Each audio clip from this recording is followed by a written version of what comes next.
जिज्ञासु मित्रों, बहुत बहुत अभिनंदन है आपका। दिव्य सृजन स्पिरिचुअल चैनल पर रात्रि 9 बजे यह लाइव चर्चा का कार्यक्रम प्रारंभ होता है और आज यह प्रारंभ हो चुका है। आप सभी से आग्रह कि आप एकत्र हो, इसका लाभ उठाएं। और चर्चा का जो विषय है, क्या जीव आत्मा का विकार है, मांडुक्य कारिका पर आधारित यह विषय है कि जीव क्या है। सब कुछ तो आत्मा ही है और सब कुछ आत्मा ही बताया जा रहा है। जीव आत्मा में विलीन होता है भी नहीं, विलीन है सर्वदा, अर्थात वह अलग नहीं अस्तित्व रखता। लेकिन फिर जीव ऐसे क्यों दिखाई देता है,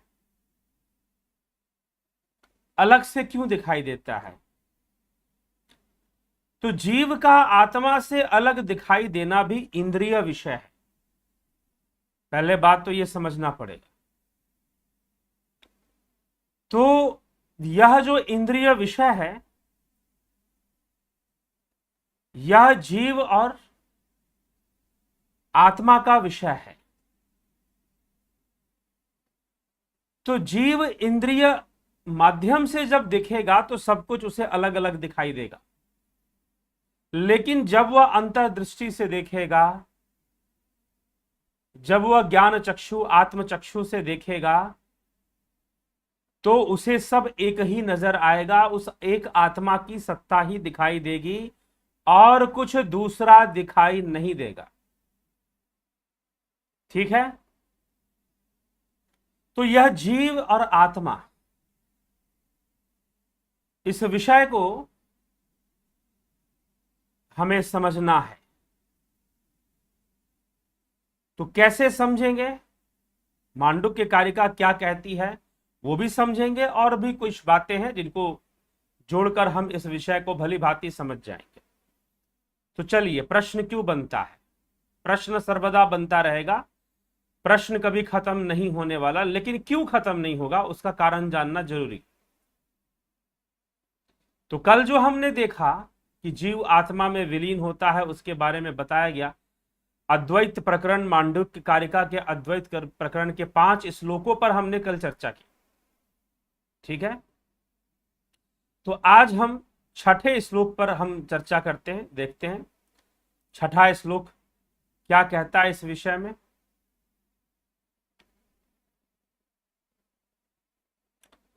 रूप कार्य समाख्याश्च भिदन्ते तत्र तत्र वै आकाशस्य न भेदो वस्ति तद जीवेषु निर्णयः। कि भिन्न भिन्न आकाशों के रूप कार्य और नामों में तो भेद है, परंतु आकाश में तो कोई भेद नहीं है। उसी प्रकार जीवों के विषय में भी निश्चय समझना चाहिए कि आकाश एक ही है। भले उसमें आपको अलग अलग जगहों पर अलग अलग आकाश दिखाई दे रहे हों, फिर भी वह एक है। वैसे ही यह जीव जो है, वह आत्मा जो है, वह सर्वदा एक ही है। भले ही जीव अलग अलग दिखाई दे रहे हैं, लेकिन वह आत्मा एक ही है, ऐसा समझाया जा रहा है। अब होता क्या है, अगर आप आकाश से तुलना करोगे तो आप कहोगे कि भाई आकाश के अलग अलग दिखने का कारण क्या है? आकाश के अलग अलग दिखने का कारण आकाश का विकार है कि आकाश में कहीं धूल है, कहीं धुआं है, कहीं बादल है, ठीक है, कहीं सूर्य की रोशनी है, कहीं चांद की रोशनी है, कहीं तारे हैं। तो यह आकाश में अनेकों विकार है, इसलिए आकाश अलग अलग स्थानों पर अलग अलग दिखाई दे रहा है, जबकि वो एक ही है। तो यह मन में एक प्रश्न बन जाता है कि क्या यह जीव में भी विकार है? क्या जीव आत्मा का ही विकार है, या आत्मा ही अनेक रूपों में अगर जीव रूप में अभिव्यक्त हो रहा है, इसका मतलब जीव आत्मा का विकार हो गया? जैसे आकाश से उदाहरण लिया जा रहा है, तो योगी गौड़पाद इसको समझाते हुए, इसका निराकरण करते हुए हमसे क्या कहते हैं कि नहीं जी, ऐसी कोई बात नहीं है। आकाश में विकार है, मान सकते हो, आकाश का तो उदाहरण लिया जा रहा है समझाने के लिए, बस इतना ही है। लेकिन सत्य क्या है? नाकाशस्य घटाकाशो विकारा वयवौ यथा नैवात्मना सदा जीवो विकारा वयवौ तथा। जिस प्रकार घटाकाश आकाश का विकार या अवयव नहीं है, उसी प्रकार जीव भी आत्मा का विकार या अवयव कभी नहीं है।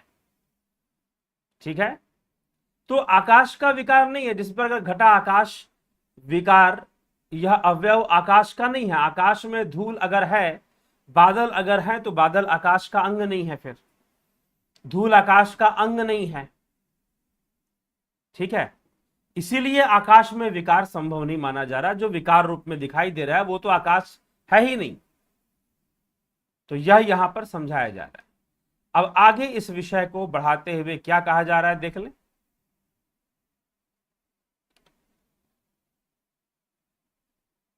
तो समझाया जा रहा है 8म श्लोक के अंतर्गत, यथा भवति बालनाम गगनम मलिनम मलय तथा भवत बुद्धानमात्मापि मलिनो मलय।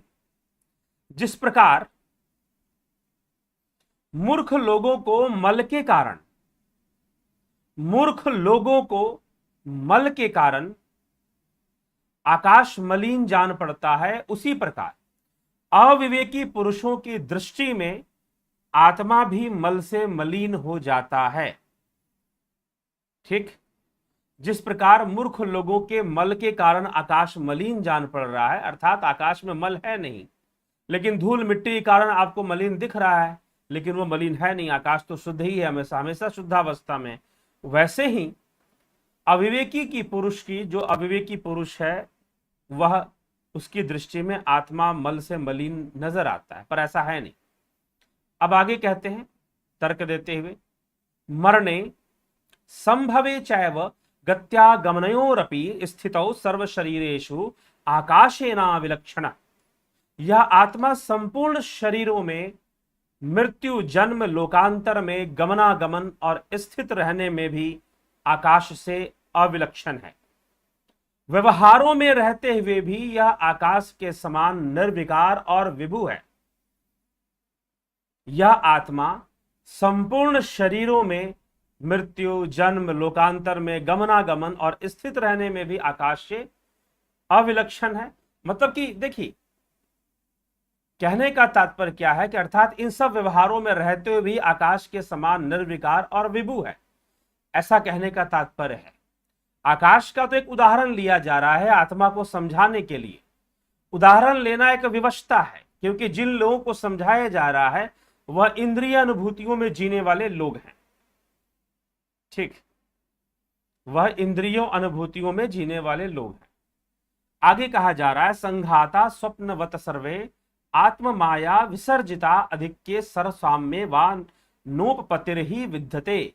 देहादि समस्त संघात स्वप्न के समान आत्मा की माया से ही रचे हुए उनकी अपेक्षाकृत उत्कर्ष अथवा सबकी समानता में भी कोई हेतु नहीं है। फिर कहते हैं, इस श्लोक को हम समझेंगे अगले श्लोक से, रसादयो ही ये कोशा व्याख्याता तैत्तिरीय के तेपामात्मा परो जीव खम यथा संप्रकाशितः। तैत्तिरीय श्रुति में जिन रसादि कोशों की व्याख्या की गई है, आकाशवत परमात्मा ही उनके आत्मा जीव रूप से प्रकाशित हो रहा है। ठीक, फिर कहते हैं, द्वयोर मधु ज्ञाने परम ब्रह्म प्रकाशितम पृथ्विया मुद्रे चैव यथाकाश प्रकाशितः। लोक में जिस प्रकार पृथ्वी और उदर में एक ही आकाश प्रकाशित हो रहा है, उसी प्रकार मधु ब्राह्मण में, दोनों में, मधु ब्राह्मण मतलब अध्यात्म और अधिदैवत, अद्वैत और द्वैत की बात यहां पर हो रही है। संसार में यह द्वैत, यह संसार द्वैतमय है, और जो अद्वैत है वह ब्रह्म है, वह आत्मा है। तो उसमें वह एक ही ब्रह्म निरूपित हो रहा है, द्वैत में हो चाहे अद्वैत में, वह एक ही ब्रह्म निरूपित हो रहा है। इसीलिए आकाश का उदाहरण यहां पर लिया जा रहा है। ठीक, आगे कहते हैं, जीवात्म मनोरन यत्वमभेदेन प्रशस्यते नानात्वम निंदते यच्च तदेवं ही समंजसम। क्योंकि जीव और आत्मा के अभेद रूप से एकत्व की प्रशंसा की गई है और उनके नानत्व की निंदा की गई है, इसलिए वही ठीक है। क्योंकि जीव और आत्मा के अभेद रूप में एकत्व की प्रशंसा की गई है और उनके नानात्व की निंदा की गई है, इसीलिए वही ठीक है।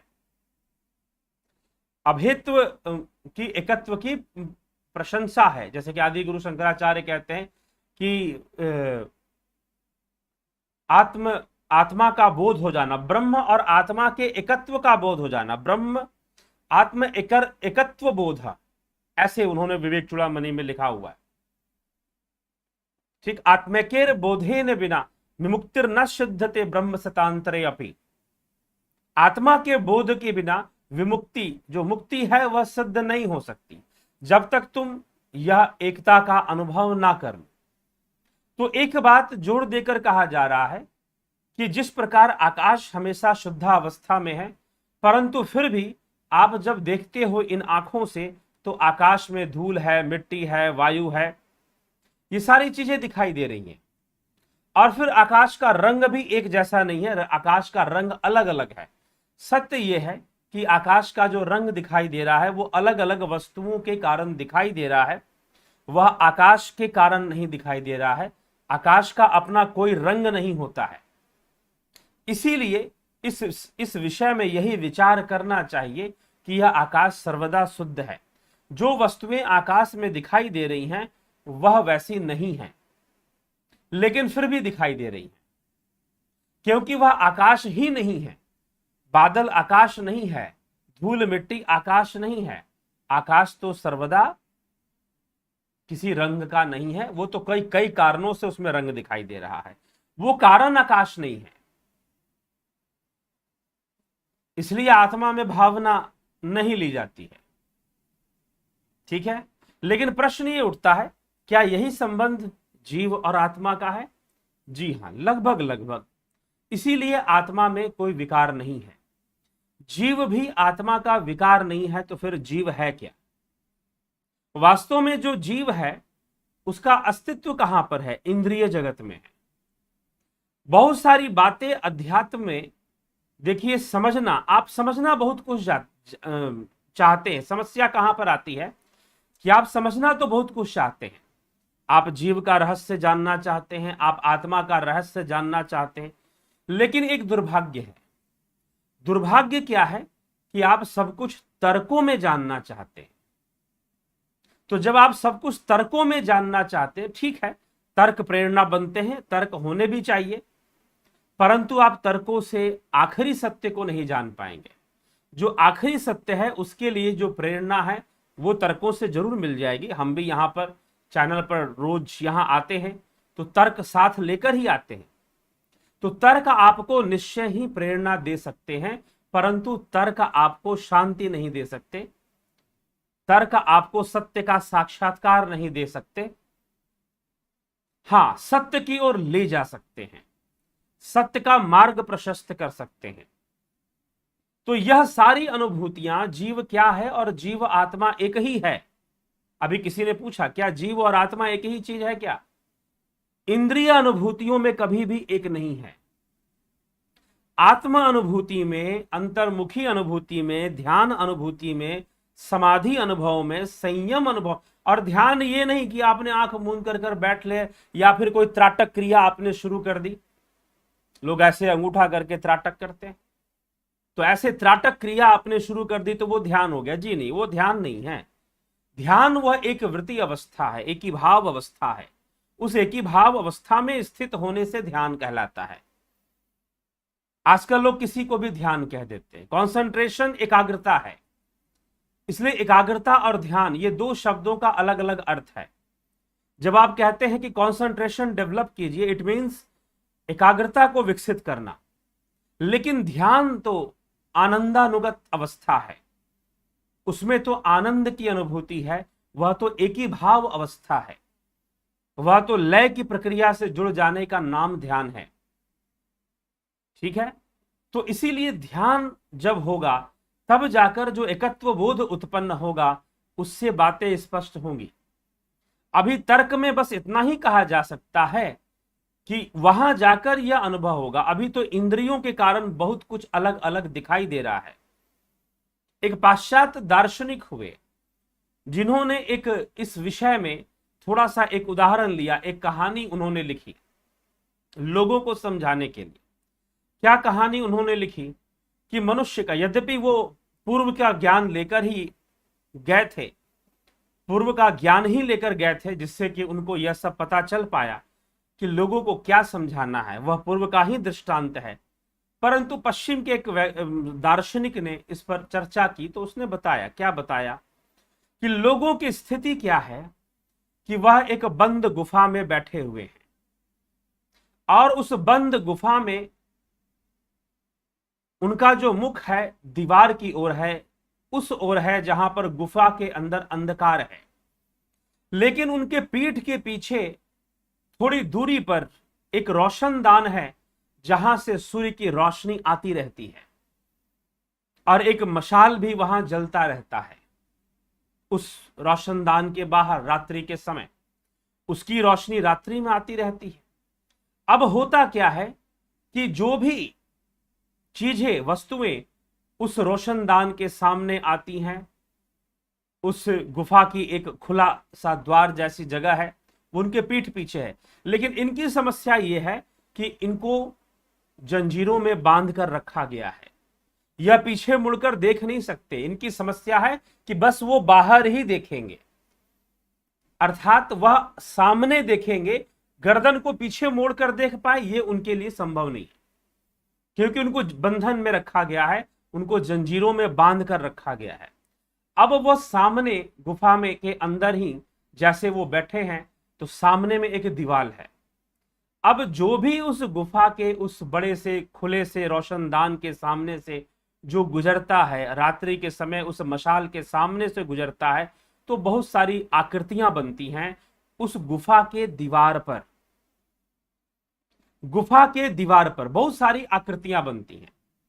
अब वो जो कैदी हैं, जो उस गुफा में कैद खाने में रखे हुए हैं, वो जंजीरों से बंधे हुए हैं, वो पीछे मुड़कर नहीं देख सकते, पीछे मुड़कर नहीं देख सकते, वो बस सामने गुफा की दीवार पर देख सकते हैं। अब उस दीवार पर तरह तरह की आकृतियां बनती हैं।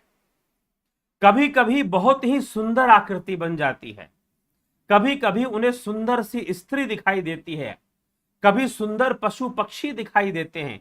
वह उन आकृतियों को देखकर मनोरंजन करते हैं, लेकिन कभी कभी उन्हीं आकृतियों में बहुत भयानक दृश्य दिखाई देते हैं, बहुत डरावने दृश्य दिखाई देते हैं। उन आकृतियों को देखकर वो भयभीत हो जाते हैं, दुखी हो जाते हैं। कभी कभी उन आकृतियों को दिखने वाली आकृतियां अत्यंत ही भयानक होती हैं और कभी कभी कुछ ऐसे दृश्य दिखाई देते हैं कि उनके आंखों आंसू आ जाते हैं मोह से। अब इस प्रकार से उन 5 कैदी वहां पर हैं, वो पांचों के पांचों बेचारे फंसे हुए हैं और मात्र उसी को देखते रहते हैं, उसी में प्रसन्न होते रहते हैं, दुखी होते रहते हैं, कभी खुश हो जाते हैं, कभी दुखी हो जाते हैं। तभी एक कैदी ने अचानक से प्रयास कर कर अपने जंजीरों को खोल लिया, जंजीरों को खोल लिया और जंजीरों को खोलकर वह पीछे मुड़कर देखता है कि पीछे क्या है, और खोलकर जब पीछे जाता है तो रोशनदान उससे बाहर निकलता है। बाहर निकलता है तो बड़ी सुंदर दुनिया है, आनंद ही आनंद, शांति ही शांति है। और फिर वह अपने मित्रों को आवाज लगाता है, अरे तुम वहां मूर्ख बन रहे हो, अरे तुम वहां पर फंसे हुए हो। वो बोलते हैं कि क्या फंसे हुए हैं, यहां तो हम देखो, हम ये सब देख रहे हैं, हमें बहुत कुछ दिखाई दे रहा है, हम तो यहां पर आनंद में हैं। हाँ, कभी कभी डरावनी चीजें आ जाती हैं तो हम दुखी भी हो जाते हैं, लेकिन हम यहाँ आनंद में हैं। अब वो उसी नशे में डूबे हुए हैं, उनको अब लगता है कि बस वही दुनिया है, इसके आगे दुनिया नहीं है। गुफा में रहना और गुफा के दीवार पर जो आकृतियां बन रही हैं वही सब कुछ है, उसके आगे कुछ नहीं है। वो वही सोचते हैं, उसी का चिंतन करते हैं, उसी का स्वप्न देखते हैं जो आकृतियां बनती थी। लेकिन उनका एक मित्र जंजीर खोलकर वो बाहर निकल गया। फिर वो सोचता है कि मैं इन लोगों को कैसे समझाऊं, यह तो मेरी आवाज ही नहीं सुन रहे, यह तो मेरी आवाज ही नहीं सुन रहे, मैं इन लोगों को कैसे समझाऊं। तो वो क्या करता है, फिर से जाता है, फिर से उनके पास जाकर बैठ जाता है और फिर उनको खुद जंजीर में बंध जाता है और फिर उनको समझाना शुरू करता है कि देखो, ये जो तुम दुनिया देख रहे हो ये असली नहीं है। इसके दिखाई देने के पीछे जो कारण है तुम नहीं जानते हो कि ये क्यों दिखाई दे रहा है, दीवार पर ये आकृतियां क्यों बन रही हैं, किस लिए बन रही हैं, ये आकृतियां कैसी हैं और क्यों बन रही हैं, किस लिए बन रही हैं। यह जो है बात उनको समझाने का प्रयास करता है, लेकिन वो कभी पीछे मुड़कर देख पाए ऐसा उनके लिए संभव नहीं था, क्योंकि वो सोच ही नहीं पाते। वो सोचते हैं कि भला पीछे मुड़कर देखकर क्या मिल जाएगा, पीछे तो कुछ भी नहीं है। कई बार हमने प्रयास किया है गर्दन घुमाने का, लेकिन हम घुमा नहीं पाए पूरी तरह से, कुछ दिखता नहीं है। अगर दिखता तो हल्का सा गर्दन करने पर भी नजर आता, लेकिन कुछ हुआ नहीं, इसलिए उनका कोई रुचि नहीं है। और जो सामने दीवारों पर जो आकृतियां बनती हैं उनमें उनकी रुचि बन चुकी है, उसमें उनकी आसक्ति बन चुकी है। बस यही कारण है। जीव और आत्मा एक है, ब्रह्म और आत्मा एक है। ब्रह्म आत्मेकेर बोधेन बिना विमुक्तिर ना सिद्धते ब्रह्म शतांतरे अपि। आप हर बात तर्कों से समझ लेना चाहते हो, समस्या यहां पर है। और तर्क जो है वह इंद्रियों का विषय है, वह बुद्धि का विषय है। राम अतर्क बुद्धि मनवानी, मत हमार अस सुन ही सयानी। राम अतर्क बुद्धि मनवानी, मत हमार अस सुन ही सयानी। शिव जी कहते हैं ना, रामचरितमानस में वर्णन आता है इस प्रकार का। तो शंकर जी, शिव जी कहते हैं पार्वती जी से कि राम तर्को बुद्धि मन इंद्रियों के परे है, ऐसा मेरा मत है। हे पार्वती, यही मेरा मत है। हे सती, यही मेरा मत है। तू अपनी बुद्धि से जानना चाहती है तो फिर ठीक है, जा। और सती ने परीक्षा ली राम की, लेकिन फिर भी समझ ना पाई, उल्टा उसे उसका परिणाम भी दुखद भोगना पड़ा। तो सारे प्रयास इंद्रियों से कर रहे हो, सारे प्रयास बुद्धि से कर रहे हो, सारे प्रयास तर्कों से कर रहे हो, बस यहीं पे समस्या है और कहीं समस्या नहीं है। सारे प्रयास इंद्रियों से कर रहे हो, सारे प्रयास बुद्धि से कर रहे हो, सारे प्रयास तर्कों से कर रहे हो, बस यहीं पर सारी समस्या आ जाती है। वास्तव में जो करना चाहिए था आप वो नहीं कर रहे, और वो है अंतर्मुखी हो जाना, ध्यान की अवस्था में उतरना। जब यहां से अपना ध्यान हटाकर वहां लगाना शुरू करोगे तो फिर बहुत सारे रहस्य प्रकट होने शुरू हो जाएंगे। जीव क्या है, ब्रह्म क्या है, आत्मा क्या है, उसका स्पष्टीकरण मिलना शुरू हो जाएगा। अनुभव की अवस्था में आएंगे। ध्यान में डूबने के लिए एक प्यास पैदा करनी पड़ेगी, एक तीव्र इच्छा पैदा करनी पड़ेगी, तब जाकर ध्यान की अवस्था में डूब पाओगे। लेकिन मोड़ना पड़ेगा, देखने की आदत नहीं है। आसक्ति है उन विषयों में जो इन आंखों से दिखाई देती है, आसक्ति है उन विषयों में जो इन कानों से सुनाई देती है, आसक्ति है उन विषयों में जो इस त्वचा से हम स्पर्श का अनुभव करते हैं, आसक्ति है उन भोज्य पदार्थों में जो हम जिह्वा से जिसका स्वाद लेते हैं। उन सभी विषयों में आसक्ति होने के कारण इन इंद्रियों से हटकर कोई दूसरा प्रयास नहीं किया जाता। इन इंद्रियों के बंधन से हटकर कोई दूसरा प्रयास नहीं किया जाता। तुम बंधे हुए हो, तुम बंधे हुए हो, ठीक है। तो यह जो बंधन है, यह जो बंधन है, इसीलिए श्रीमद् भागवत महापुराण में कई कथाएं आती हैं। राजा पुरंदर की कथा आती है, राजा प्राचीन बर्हिष की कथा आती है। नारद जी उन्हें सुनाते हैं जीव की स्थिति कैसे है, जैसे कि वह क्या है, वह 5 द्वारों वाले एक बगीचा है जिसमें एक हिरन रहता है। उन 5 द्वारों वाले बगीचे में एक हिरन रहता है और वो सारा दिन उसी में उछलता कूदता है, वहां की फुलवारी को बिगाड़ता रहता है। यही जीव की स्थिति है। तो इसीलिए जीव की स्थिति है उस गुफा में बैठे हुए लोगों के समान, जो अपनी जंजीर को खोलकर पीछे मुड़कर देखना नहीं चाहते हैं। जो चीजें आगे उनको दीवार पर दिखाई दे रही हैं उसी में संतुष्ट हैं और उसी के अभ्यस्त हैं। आदत पड़ जाती है बार बार शरीर को धारण करने की, यह एक वृत्ति है। आहार, निद्रा, भय, मैथुन, ये 4 महावृत्तियों को बताया गया। तो इसीलिए हमें विचार करना है। अगर सारे उत्तर तर्कों से चाहते हो कि जीव क्या है, आत्मा क्या है, जीव आत्मा का विकार है या विवर्त है, विवर्त कहने और विकार कहने में क्या अंतर है? बहुत बड़ा अंतर है। विवर्त का मतलब है प्रकाशन, अपने आप को उस रूप में प्रकाशित करना, एक अभिनय करना। अभिनय विवर्त में आ सकता है, विकार में नहीं आ सकता है। जैसे कोई अभिनेता भिखारी का अभिनय कर रहा है, राजा का अभिनय कर रहा है, लेकिन वो भिखारी नहीं बन गया, वो राजा नहीं बन गया। सच्चाई तो ये है, वो अभिनेता अभिनेता ही है। तो उसे हम विवर्त, क्योंकि उसकी अपनी अवस्था नहीं बदल रही।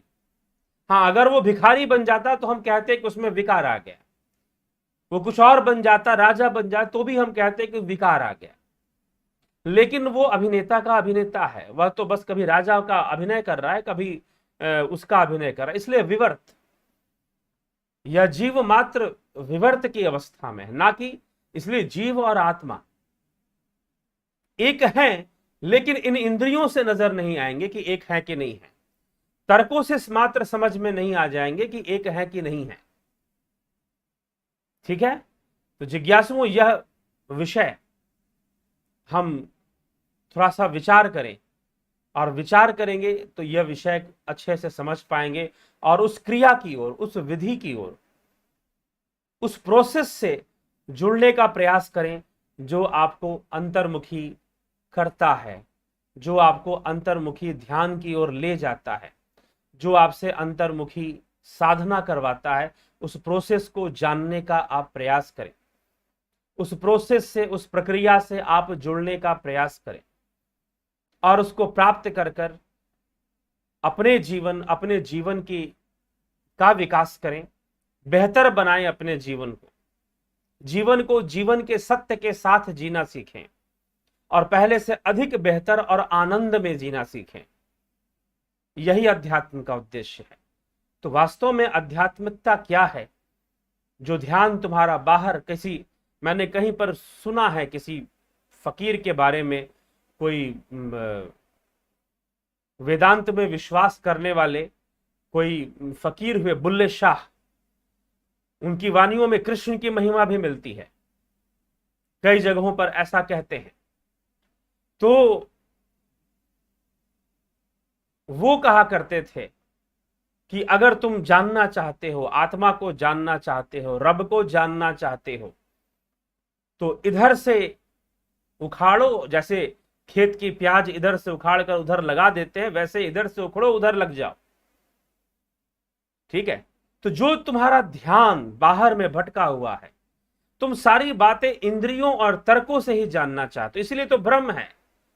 इंद्रियों और तर्कों के नाम पर लोगों को भटकाना, लोगों को बरगलाना, लोगों को मूर्ख बनाना कितना आसान और कितना सरल है,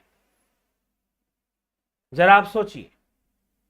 आज देखिए न्यूज मीडिया, और इसमें ऑक्सीजन, कोरोना और पता नहीं किन किन चीजों को लेकर कितना भ्रम पैदा करने का प्रयास किया जा रहा है हर विषय पर। ठीक है, तो भ्रम पैदा करने का कितना अधिक प्रयास किया जा रहा है। इसलिए जरूरत है कि मनुष्य अपने मूल से जुड़ना शुरू कर दे, मूल से जुड़ना शुरू कर दे, वह अंतर्मुखी हो जाए। जब तक तुम्हारी हालत उस कैदी की भांति है जिसको गुफा में रखा गया है जंजीरों से बांधकर, पंचभूतों की जंजीरें हैं, उनसे बांधकर रखा गया है, और मात्र वो सामने दीवार पर देख सकता है। इन आंखों से जितना तुम देखते हो मात्र उसी को मानना चाहते हो, जबकि आज का वैज्ञानिक अनुसंधान यह प्रमाणित करता है कि दुनिया उतनी ही नहीं है जितना इन आंखों से दिखाई देती है। बहुत सारे ऐसे तत्व हैं जो इन आंखों से नजर नहीं आते, infrared rays, ultraviolet rays, और दूसरे कई कीटाणु, जीवाणु, बहुत कुछ वो है। आप इन मीडियम इंद्रियों का है। अभी कोई कह रहा था कि जीवन, दूसरे ग्रहों पर जीवन नहीं है, जीवन मात्र पृथ्वी पर है। जी हां, आपके इंद्रियों के अनुसार, आप जो जीवन के बारे में समझते हैं या जीवन की परिभाषा लगाते हैं या बनाते हैं, उसके अनुसार जीवन नहीं। लेकिन हो सकता है कि किसी दूसरे डायमेंशन में, दूसरे फॉर्म में जीव रहते हो, उन ग्रहों पर भी रहते हो, हम उस मीडियम में नहीं है। हम जिस मीडियम में हैं उसमें ऐसे जीव रहते हैं जैसा हम इन आंखों से देख सकते हैं, और उन लोगों से हम इंटरेक्ट कर सकते हैं, उन जीवों से इंद्रियों के माध्यम से। हो सकता है उनके पास कुछ दूसरे प्रकार की उनके शरीर की संरचना हो और दूसरे प्रकार की इंद्रियां हो, जिससे कि वो उन इंद्रियों वालों से इंटरेक्ट कर सकते हो। और हम इन इंद्रियों से जो जीव दिखाई देते हैं, जो जीव इन इंद्रियों वाले हैं, आंख नाक कान वाले हैं, हम उन इंद्रियों के साथ बातचीत कर सकते हो, ये हमारे लिए संभव है। तो आपके ये 5 ज्ञान इंद्रियों की जो सीमा है बहुत ही सीमित है, बहुत ही सीमित है। ठीक है, आध्यात्मिक दृष्टिकोण से देखें तो हम सब कुछ बंधन के वशीभूत देख रहे हैं। हम वही देख पा रहे हैं जो इन आंखों को देखने की क्षमता है, हम वही सुन पा रहे हैं जो इन कानों को सुनने की क्षमता है, उसी का स्वाद ले पा रहे हैं जो जीव की जिह्वा की क्षमता है, वही सुगंध ले पा रहे हैं जो नासिका की क्षमता है, वही स्पर्श अनुभव कर पा रहे हैं जो त्वचा की क्षमता है। कुछ बीमारी हो जाए तो यह भी, इसमें भी गड़बड़ी हो जाती है। कई लोगों को कोरोना हो जाता है तो पहला इंफेक्शन नाक में ही महसूस होता है उसका, तो गंदगी या कोई बदबूदार चीज उन्हें अनुभव नहीं होती। कई बार खुशबू भी बदबू बन जाएगी, कभी स्वाद भी बिगड़ जाएगा जिह्वा का, ऐसा भी देखा जा रहा है। तो ये कितना अनिश्चित है ये सब। ठीक है, तो इसीलिए जीव ही आत्मा है और जीव आत्मा नहीं भी है। इंद्रियों से देखोगे तो नहीं है, अंतर्मुखी होकर देखोगे तो सब कुछ आत्मा ही आत्मा है। परमार्थिक सत्ता का जब साक्षात्कार होगा, ध्यान की अवस्था में डूबने से साक्षात्कार होगा, तो सब कुछ आत्मा ही आत्मा है। ठीक है, ये विषय है। तो इसलिए जिज्ञासुओं इस पर विचार करें और अपने आप को अंतर्मुखी की यात्रा शुरू करें। अपने अंतर्मुखी होने की यात्रा कैसे शुरू करेंगे? साधना से शुरू करेंगे। सन मेंबरशिप की क्लासेस आप जो कोर्स है आप उसको ज्वाइन कीजिए, उसका लाभ उठाइए। ठीक है, अब बहुत जल्द हम कुछ और कोर्सेस, ऐसे कोर्स तो बहुत सारे प्रारंभ होने वाले हैं। कई कारणों से उसमें विलंब हो रहा है, कई कारणों से उसमें देर हो रही है। ठीक है, तो जो देर हो रही है और जो विलंब हो रहा है वो कारण कुछ कोरोना का भी कारण है, लॉकडाउन का भी कारण बनता है। तो चलिए कोई बात नहीं, कोर्सेज शुरू होंगे, लेकिन बहुत जल्द हम सन मेंबरशिप की जो क्लासेस है, अब वो लाइव क्लासेस हम शुरू करने वाले हैं। संभवतः जो वीडियोस आपको मिलती थी वो अब नहीं मिलेंगी, अब आपको लाइव क्लासेस अटेंड करनी पड़ेंगी। जूम पर संभवतः क्लासेस हों, संभवतः ही मैं बता रहा हूं क्योंकि अभी उसके लिए निश्चित समय नहीं किया गया है समय, लेकिन होंगे जरूर। तो वो क्लासेस आपको लाइव उसको ज्वाइन करनी पड़ेंगी। और जिन लोगों ने जुपिटर और सन मेंबरशिप ज्वाइन किया है वह भी उसको ज्वाइन कर सकते हैं, शुल्क उसमें रहेगा। जिन्होंने ऑलरेडी पहले से जो कोर्स कर चुके हैं उनके लिए शुल्क उनके लिए भी रहेगा, उनके लिए बहुत नाम मात्र का शुल्क रहेगा। और जिन लोगों ने कोर्स नहीं किया है, पहली बार ज्वाइन करने वाले हैं, तो उन लोगों के लिए जो निश्चित शुल्क है वही शुल्क रहेगा। ठीक है, लेकिन लाइव क्लासेस क्यों जरूरी है? क्योंकि यह देखने में भी आ रहा है कि वीडियोस भेजी जाती हैं लोगों को, कुछ लोग सीरियसली करते हैं, मतलब कि मान के चलिए 10 में से 3-4 लोग होते हैं जो गंभीरता से करते हैं, 6 लोग गंभीरता से नहीं करते हैं। 9 वीडियोस तक किए उसके बाद पता नहीं, 14 वीडियोस तक किए उसके बाद उनको फिर आगे क्या करना है वह भी पता नहीं चलता, और ना वो पूछते हैं। जब तक कई लोगों को मुझे ध्यान आ गया तो मैं पूछ लेता हूं। अब होता क्या है कि संख्या बढ़ जाती है लोगों की, और जब संख्या आजकल बढ़ जाती है तो कई बार प्रत्येक व्यक्ति को मेरे लिए स्मरण रखना मुश्किल होता है। इसलिए मैं कहता हूं कि जिन लोगों ने कोर्सेज ज्वाइन कर रखी हैं, अगर 9 वीडियो उनको मिल चुकी है और उनका 1 हफ्ता पूरा हो चुका है, और दूसरी बात कि 1 हफ्ता में उन्होंने अभ्यास किया है, मात्र देखा नहीं है, अभ्यास किया है, इसलिए अब योजना यह है कि आपको लाइव सेशन में अभ्यास कराना पड़ेगा, अभ्यास कराना पड़ेगा लाइव सेशन में। ठीक, क्या ध्यान रात्रि 11-12 बजे भी कर सकते हैं? जी अवश्य कर सकते हैं। ठीक है, तो लाइव सेशन में आपको लोगों को, जो लोग जुड़ रहे हैं, अब कई लोग हैं उन्होंने कोर्स तो पूरा कर लिया है, मैं करता हूं, मैसेज करके पूछता हूं कि भाई कैसा चल रहा है, साधना कैसी चल रही है, अभ्यास कैसा चल रहा है, तो कोई विशेष संतोषजनक उनका जवाब नहीं मिलता है। फिर किसी ने कहा कि नहीं, अगर कोई ऐसा हो, क्योंकि अब तो लॉकडाउन का भी टाइम है, महाराष्ट्र में भी लॉकडाउन, दिल्ली में भी लॉकडाउन, पटना में लॉकडाउन, लखनऊ लॉकडाउन, जयपुर, हर जगह यही हाल है। ठीक है, तो क्या करेंगे? और यह समय, मान लीजिए कि लॉकडाउन हटेगा भी, तो समय इतनी आसानी से अभी बदलने वाला नहीं है। मैं पहले ही, पिछले वर्ष भी मैं लोगों को कहता था कि 2 से 3 साल आपका व्यस्त होने वाला है। तो कोई ज्योतिष के चक्कर में, उस समय पिछले साल कोई ज्योतिष के यहाँ बुरा समय आने वाला है, अब ज्योतिष लोग पता नहीं क्यों गायब हैं 2021 में जो हो रहा है उसके लिए। ठीक है, तो ठीक है, समय बुरा चलता है, लेकिन ज्योतिष भी एक आध्यात्मिक विषय है, सिर्फ कैलकुलेशन ही महत्व नहीं रखता, ज्योतिष को भी अच्छे से समझने और करने के लिए साधना का भी बहुत महत्व होता है। तो इसीलिए आपके 2 साल तो व्यस्त होने ही वाले हैं। आप वैक्सीन भी ले लें फिर भी, ठीक, वैक्सीनेशन होगा, वैक्सीन हो जाएगा, तो भी आपको जो है ध्यान से चलना होगा, रहना होगा। ठीक, तो ये विषय है, इसीलिए चल रहा है। चलिए, प्रक्रिया चल रही है, वैक्सीनेशन की भी प्रक्रिया चल रही है। समस्या ये है ना, वैक्सीनेशन में भी समस्या है, कितनी बार वैक्सीन लोगे? ऐसा नहीं है कि आपने 2 बार वैक्सीन ले लिया तो शरीर जो है वो जीवन भर के लिए उस बीमारी से लड़ने के लिए तैयार हो गया, ऐसा नहीं होता। ठीक है, हाँ, एक शरीर की प्रैक्टिस जरूर हो जाती है कि वो अपने अंदर एंटीबॉडीज को डेवलप कर सके, लेकिन फिर से आपका दिनचर्या बदलेगा, आदतें खराब हो जाएंगी। अब कोरोना में भी देखिए, ज्यादातर असर वैसे ही लोगों पर हो रहा है जो कहीं ना कहीं उनको पहले से कोई बीमारी हो गई थी, या खान पान में बहुत भारी खराबी थी, रहन सहन, लाइफ स्टाइल में हो जाती है, कई बार काम में भी हो जाती है, कई बार हम लोग के लिए भी बड़ा सोने वोने का हिसाब किताब बड़ा बदल जाता है, डिस्टर्ब हो जाता है। ठीक है, लेकिन फिर भी प्रयास रहता है कि भाई सही से नींद लेनी है, और जितना सोना है गहरी निद्रा में सोना है, उसके लिए प्रयास करना चाहिए। उसके लिए जो भी प्रयास आप कर सकते हैं वो जरूर जरूर जरूर करें। ठीक है, तो ये चीज है, अपने स्वास्थ्य का ध्यान रखें। तो ऑनलाइन क्लासेस चलेंगी, जो लोग कोर्स कर चुके हैं उनके लिए भी चलेंगी, जो नया कोर्स करने वाले हैं उनके लिए भी चलेंगी।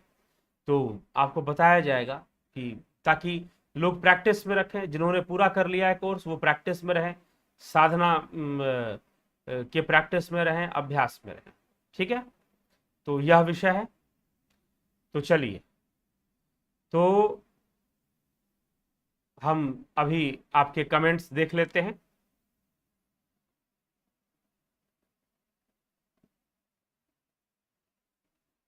ठीक है, आज का सत्संग मुझे अभी अभी दिखाई देना तथा सुनाई देना शुरू हुआ है। क्यों जी, इतनी देर से कहाँ थे? 38 मिनट हो गए। चलिए, कुलदीप भारद्वाज जी, नमः शिवाय। अपूर्व विश्वकर्मा, बबीता धीमान जी, प्रणाम गुरु जी। अनूप कुमार भट्ट, ब्रह्म का सकाश और प्रकृति की ऊर्जा, सकारात्मक व नकारात्मक में क्या? यह द्वैत इंद्रिय विषय है, अभी आएगा। द्वैत और अद्वैत की चर्चा आदि गुरु शंकराचार्य ने यहाँ भाष्य में किया है, योगी गौड़पाद ने मांडू की कारिका में किया है। वास्तव में द्वैत क्या है, अद्वैत क्या है, इस विषय में चर्चा हो रखा है। संभवतः कल का विषय जो होगा द्वैत अद्वैत का ही विषय होगा। तो यह जो आप कहते हैं सकारात्मकता नकारात्मकता, यह द्वैत विषय है। इसलिए एक बहुत बड़ी चुनौती यहां पर की गई है कि अद्वैत को द्वैत से कोई समस्या नहीं है, लेकिन द्वैत को अद्वैत की समस्या है। अद्वैत द्वैत को नीचा दिखाने में नहीं लगता, लेकिन द्वैत अद्वैत को गलत ठहराने में लगा रहता है। क्यों लगा रहता है, उसका कारण बताया गया। ठीक है, क्योंकि अद्वैत में स्वीकार्य है, संपूर्ण द्वैत का स्वीकार है, क्योंकि द्वैत जगत का जो अस्तित्व है वह भावनात्मक है। क्या है? भावनात्मक है। द्वैत का अस्तित्व भावनात्मक होने के कारण जहां भावनाएं होंगी वहां सकारात्मकता है, नकारात्मकता है। लेकिन जो अद्वैत ब्रह्म है वह सकारात्मकता नकारात्मकता से परे है। ठीक, एक को छोड़कर सब विकृत है, विकृत कुछ भी नहीं है, सब उसका विवर्त है। यही तो समस्या है। विकृतियों का अस्तित्व इंद्रिय अनुभूति में है। विकृतियों का अस्तित्व कहां पर है? इंद्रिय अनुभूति में। इसलिए तो कहा जा रहा है कि जीव की स्थिति उस कैदी की भांति है जो जंजीरों में फंसा हुआ है और सामने दीवार पे जो दृश्य दिखाई दे रहे हैं उसी को सत्य मानकर बैठा हुआ है और सब चाहता है कि सब कुछ उसी से पता चल जाए। जो जानना है हम उसी से जानेंगे, अंतर्मुखी नहीं होंगे, इन इंद्रियों के परे जाकर अनुभव नहीं करेंगे। उसकी समस्या ही यही है। ठीक है, और इसी समस्या के कारण वो सब कुछ तर्कों में ही ढूंढ रहा है, तो तर्कों में ढूंढना बंद करना पड़ेगा। ठीक है, यह पतित पावन गुरुजी आपका श्री चरणों में कोटि कोटि नमस्कार। भारत उद्धार हेतु जो शास्त्र व्याख्यान दे रहे हैं इसलिए आपको कोटि कोटि अभिवादन। ठीक है जी, अभिनंदन आपका भी। ठीक है, महापुरुष का जीवन आलोकपत कीजिए, करें। जय श्री कृष्ण राम। महाराज जी ब्रह्म परमेश्वर, अभिषेक शर्मा जी, देवरतन बलदावा जी, महाराज जी ब्रह्म परमेश्वर भगवान तथा त्रिदेव में अंतर क्या है? सब एक ही है जी। इसके ऊपर पहले भी कई बार चर्चा हो चुकी है। देवता और परमात्मा में अंतर क्या है, वीडियो ढूंढ लीजिए, मिल जाएगा हमारे ही चैनल पर। राजू पाल जी, शंकर देव जी, गोपाल शर्मा जी, माधुरी कोहली जी, सबका अभिनंदन। वैष्णवी ज्वेलर्स स्वामी जी प्रणाम। आत्मज्ञान मार्ग पर चलने के सही मार्ग बताने की कृपा कीजिए। वही बता रहे हैं, जितना जानते हैं उतना मार्ग बता रहे हैं। बलवंत सिंह गोहिल, चितरंजन बरुआ जी प्रणाम गुरु जी। कृष्णाय नमो। चंदू लाल साहू जी, गुरु जी प्रणाम। प्रताप जाला जी, कुसुम व्यास जी, आचार्य जी हरिओम। गोपाल शर्मा जी, ब्रह्म राक्षस यानी कौन सी योनि है? चल ठीक है, ये भी एक विकृत हम कह सकते हैं, एक योनि है जिसको आप प्रेत योनि में गिनते हैं। ठीक है, चलिए कभी व्यक्तिगत रूप से आपको बताएंगे। शिव सागर तिवारी, ठीक। चंद्रमा मनसो जाता मंत्र का अर्थ जानना है, कृपया बताइए। कभी और विषय पर प्रश्न करिए। परम पूजनीय आदरणीय गुरु जी चरणों में योगेंद्र पंडित जी, श्री राम मनु भाई प्रजापति जी, स्मिता सावंत जी, जगत नारायण जी, मनीष पटेल जी, उषा छाबरा जी, राम राम। मनीष श्रीवास्तव जी,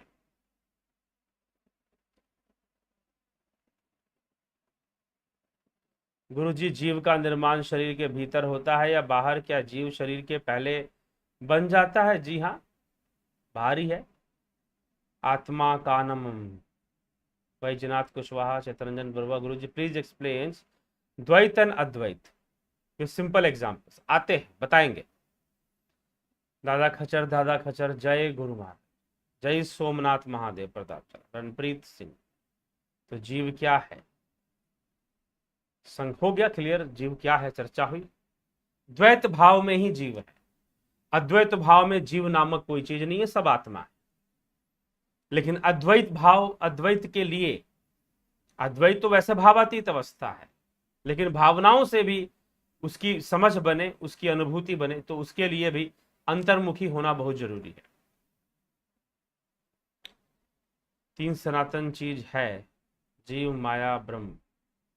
ठीक है जी, ब्रह्म के 3 स्वरूप हैं, भगवान, ईश्वर, परमात्मा। ठीक है जी, 3 सनातन स्वरूप है, मतलब कि तीनों की सत्ता है। आप ये कहना चाहते हैं कि जीव, माया और प्रकृति कह लीजिए या ब्रह्म, तीनों की सत्ता है। तो अगर तीनों की सत्ता है, सनातन सिर्फ एक ही चीज हो सकती है। शंकर देव जी, आप भले ही अगर आप तर्क के आधार पर भी चर्चा करना चाहेंगे तो सनातन सिर्फ एक ही वस्तु हो सकती है। ठीक है, एक ही तत्व सनातन हो सकता है। तीन तत्व सनातन नहीं हो सकते, क्योंकि अगर तीन सत्ताओं की स्वीकृति होगी, राज्य में अगर दो प्रधानमंत्री बना दोगे तो दोनों एक दूसरे को सीमित करना शुरू कर देंगे, ठीक ना, लिमिट करना शुरू कर देंगे, ठीक। तो इसीलिए जहां पर तीन सत्ताओं का वर्णन आएगा तो एक की सत्ता में दूसरा कैसे प्रवेश करेगा भाई? एक की सत्ता में दूसरा कैसे? अगर आप ये मानते हो कि माया और जीव में ईश्वर का प्रवेश है तो सत्ता ईश्वर की माननी पड़ेगी, ठीक है। अगर आप ये कहते हो माया का प्रवेश ईश्वर में नहीं है, या जीव का प्रवेश ईश्वर के अंदर नहीं है, क्या आप ऐसा कह सकते हैं कि जीव का प्रवेश ईश्वर के अंदर नहीं है? तो आपको जीव की भी सीमा निश्चित करनी पड़ेगी और ईश्वर की भी सीमा निश्चित करनी पड़ेगी। और जिसका आप इसलिए तीन सत्ताओं का वर्णन, पता नहीं आपके तार्किक मन को कैसे स्वीकार हो जाता है, तर्क रूप से तो बिल्कुल स्वीकार नहीं हो सकता, ठीक है। रही बात अनुभूति की, अनुभव की, अनुभव की जहां तक बात है तो अनुभव में भी अगर ध्यान अवस्था में चले जाए, एक ही भाव अवस्था में चले जाएं हम, तो वहां पर भी यह चीज प्रमाणित नहीं होने वाली कि जीव और ईश्वर अलग है। और एक बात बता दूं, इस विचारधारा का विकास उस काल में हुआ जब इस काल में मोहम्मद बिन कासिम आ चुका था और मुगलिया विचारधारा आ चुकी थी, जो कभी ये नहीं मान सकते थे कि आदमी अल्लाह हो सकता है, और जिसने ऐसा कह दिया उसकी गर्दन काट लो। तो मैं कई बार कह चुका हूं, ये जितने लोग कहने वाले हैं जीव, माया और ईश्वर की अलग अलग सत्ताएं हैं और ये तीनों सत्ताएं रहती हैं, तो मैं सीधा उनको कहता हूं ऐसा तो जो अरबिक रिलीजन्स हैं वहां भी इसकी मान्यता है। अहम ब्रह्मास्मि मानने की क्षमता या कहने की क्षमता सनातनियों की विशेषता है, जो उन्हें रिलीजन से अलग बना देता है, धर्म और रिलीजन का फर्क ले आता है। धर्म क्या है, रिलीजन क्या है, ये दो अलग चीजें हैं, क्योंकि धर्म संस्कृत भाषा का विषय है और रिलीजन अंग्रेजी भाषा का विषय है, तो लैटिन भाषा का विषय है। तो लैटिन भाषा से लिंग्विस्टिक फिलॉसफी क्या निकालता है, निरुक्त परिभाषाएं देता है, ठीक है। निरुक्त जो है परिभाषाएं देता है, तो निरुक्त जब परिभाषाएं देता है तो बताता है कि भाई धर्म वास्तव में क्या है, धर्म कहां से बना है। धार्मिक होने का अर्थ और रिलीजियस होने का बहुत बड़ा डिफरेंस है। अगर आप लैटिन के अकॉर्डिंग रिलीजन शब्द का मीनिंग निकालेंगे तो यह जो विषय है जीव, माया और प्रकृति, जीव, माया और ईश्वर, ये तीन सत्ताएं हैं। तो मैं आपको बुरा ना मानना, लेकिन यह विचारधारा वास्तव में भारतीय सनातन से नहीं है, ठीक।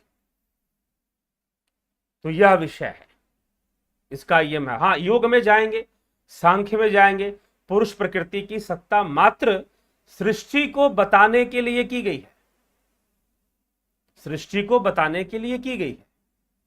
लय की जब चर्चा आती है, जब कैवल्य की चर्चा आती है, तो वहां पर प्रकृति का भी लय मान लिया गया है।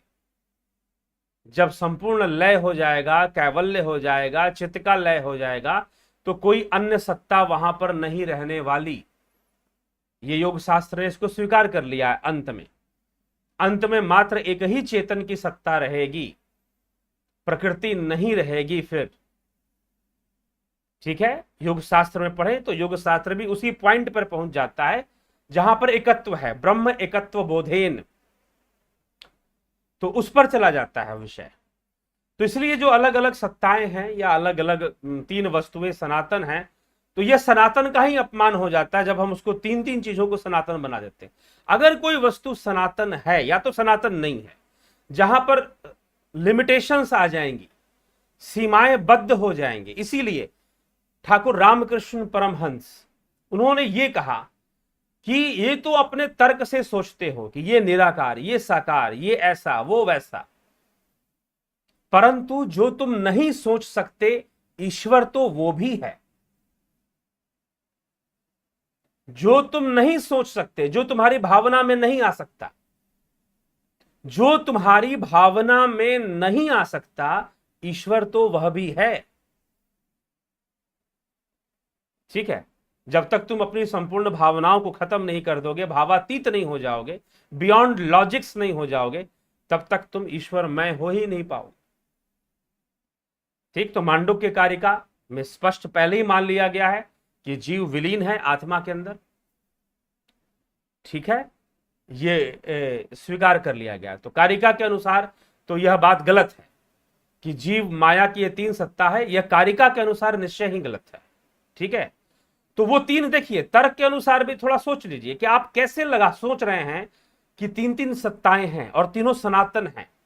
अगर तीनों सनातन है, तीनों अनादि है, तो तीनों एक दूसरे की सीमा को जरूर निश्चित करेंगी। तीनों अपनी अपनी सीमा को निश्चित करेंगे। फिर वो अनंत कैसे, सर्वव्यापी कैसे?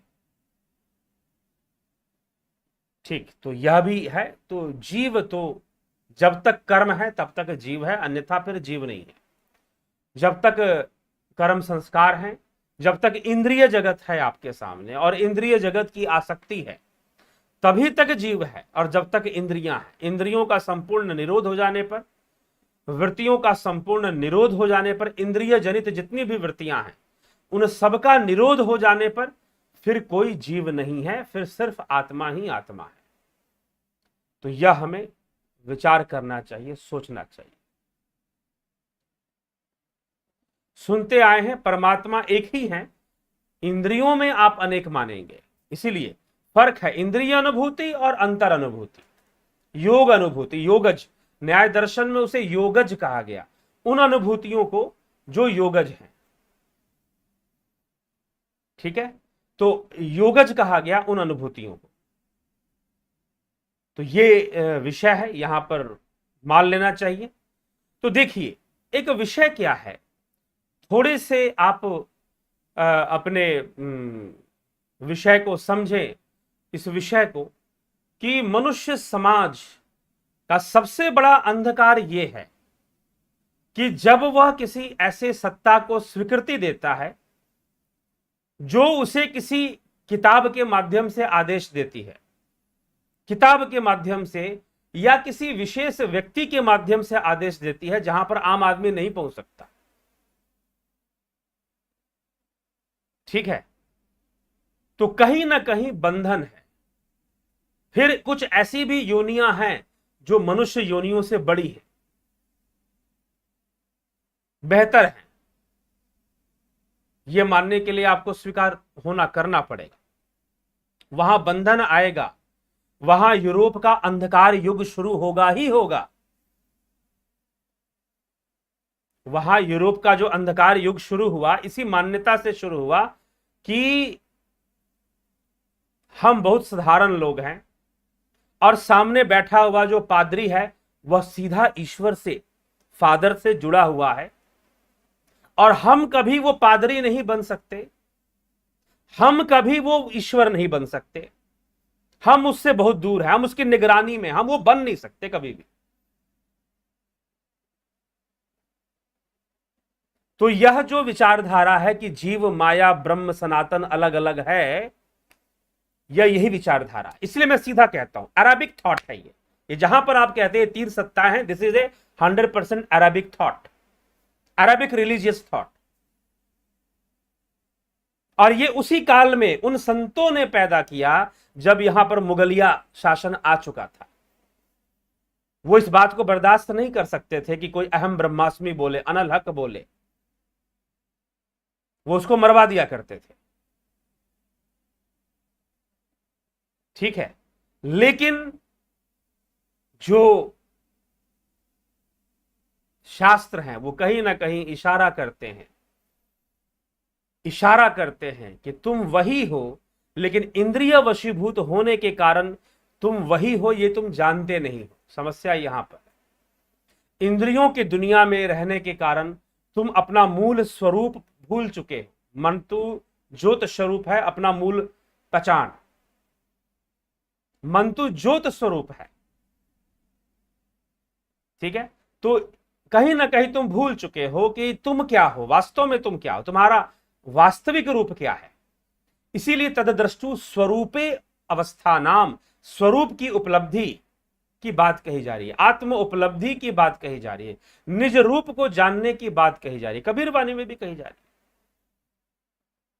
उस ओर इशारा किया जा रहा है, ठीक है।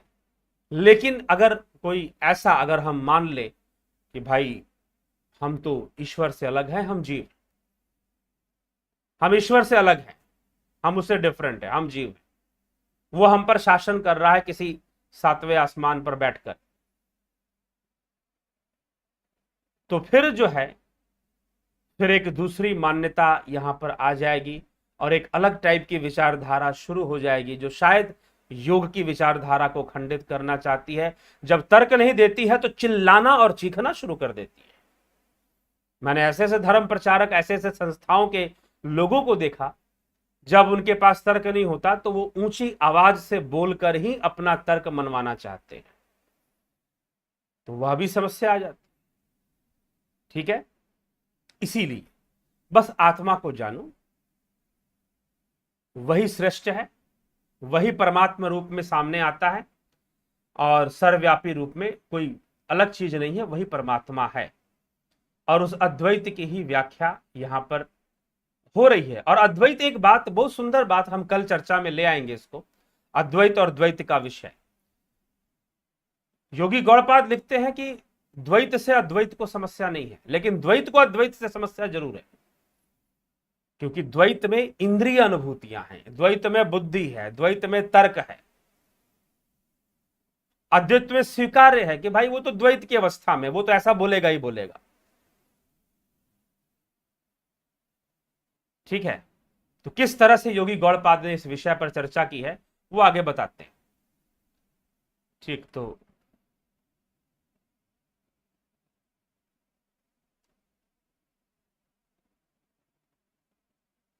क्या ध्यान रात्रि 11-12 बजे भी कर सकते हैं? जी हाँ, कर सकते हैं।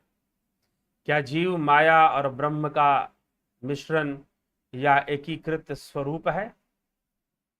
जी नहीं, कोई मिश्रण नहीं, सीधा बताया गया ना भैया, विवर्त है, मैनिफेस्टेशन मात्र है, ठीक है, मैनिफेस्टेशन मात्र है और कुछ भी नहीं है। जब आप इंद्रियों से देखते हैं तो आपको बहुत सारी चीजें दिखाई दे रही, तो यह जितना भी मिश्रण है, यह जितना भी तर्क है, इंद्रिय जगत का तर्क है, बौद्धिक जगत का तर्क है। वास्तव में इंद्रिय जगत क्यों कहते हैं? क्योंकि सारी अनुभूतियां तो इंद्रियों के माध्यम से आ रही हैं। इसलिए यह जो तर्क पैदा होता है कि जीव ये है, वो ऐसा है, ये ऐसा है, यह ड्यू टू योर इंद्रिय जगत, यानी इंद्रियों से जैसा हमें दिख रहा है और उन इंद्रियों से मिलने वाले अनुभवों के आधार पर जो तर्क वितर्क उत्पन्न हो रहे हैं, वो सारे तर्क वितर्क अनेकों चीजें पैदा करती हैं। बस इसीलिए मिश्रण है, विवर्त है, ये है, कुछ नहीं है। अंतर्मुखी होना सीखो, बस उसी से उत्तर मिल सकता है, और ऐसे कोई उत्तर नहीं मिलने वाला। सब में भगवान देखे। कुछ लोग कुछ दिनों के लिए जमीन समाधि लेते हैं, आप जो समाधि की बात करते हैं उनमें क्या अंतर है? जमीन समाधि एक बाहरी प्रक्रिया है और समाधि जो है संपूर्ण, दो प्रकार की समाधि, संप्रज्ञात असंप्रज्ञात।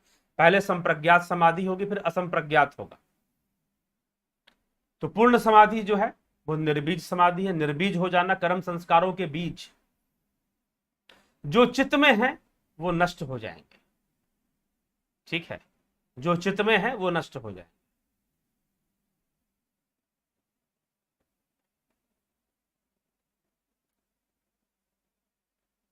ध्यान विषय वस्तु से हटकर स्वप्न में लग जाना ही ध्यान, ध्यान विषय वस्तु से हटकर स्वयं में लग जाना ही ध्यान।